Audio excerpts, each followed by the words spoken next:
Baş. Xo'p, assalomu alaykum hurmatli fuqarolar, hurmatli tadbirkorlar. Bugun bank binosida fuqaro va tadbirkorlar bilan yig'ilish o'tkazishimizdan asosiy maqsad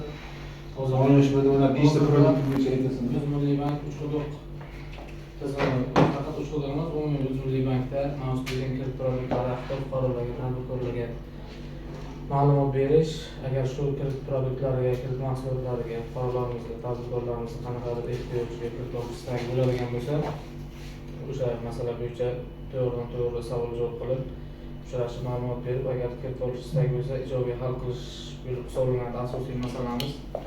Hozirgi kunda ushbu filialda jismoniy shaxslar uchun bir qator kreditlar mavjud. Bular oylik krediti, avtokredit, ta'lim kreditlari, ya'ni yashil energiya uchun iste'mol kreditlari 60 oy muddatga 25% dan quyosh panellari o'rnatish uchun beriladi.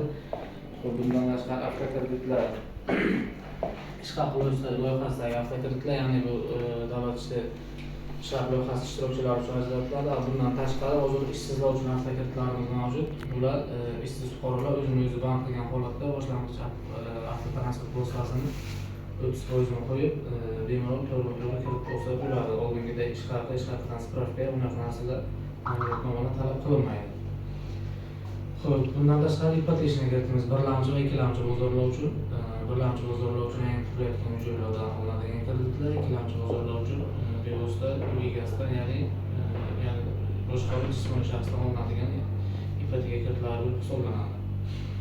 Xo'sh, birlamchi bozorlovchi 17,5% dan, ikkilamchi bozorlovchi 21,5% dan kreditlarimiz ajratiladi ipotechnik kreditlar.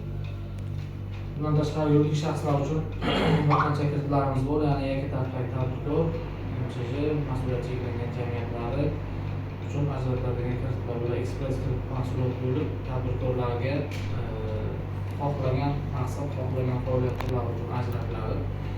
Buni asosan maqsad talab qilinmaydi. Garov ta'minoti 150% miqdorda olinadi.